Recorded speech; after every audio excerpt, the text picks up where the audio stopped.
সংস্কৃতি মন্ত্রণালয়ের উদ্যোগে আয়োজিত ঈদ মিছিলে মূর্তিবাদী সংস্কৃতি ঢোকানোর তীব্র নিন্দা জানিয়েছেন হেফাজতে ইসলাম বাংলাদেশের আমির আল্লামা মুহিবুল্লাহ বাবুনগরী ও মহাসচিব আল্লামা সাজিদুর রহমান।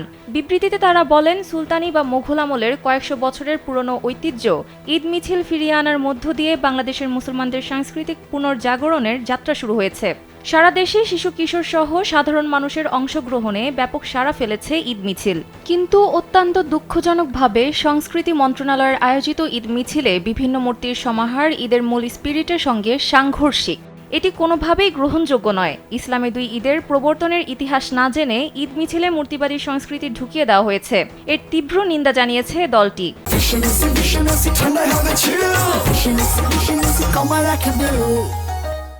ভবিষ্যতে এর পুনরাবৃত্তি যেন না ঘটে, না হলে আন্দোলনে নামতে বাধ্য হবেন তারা।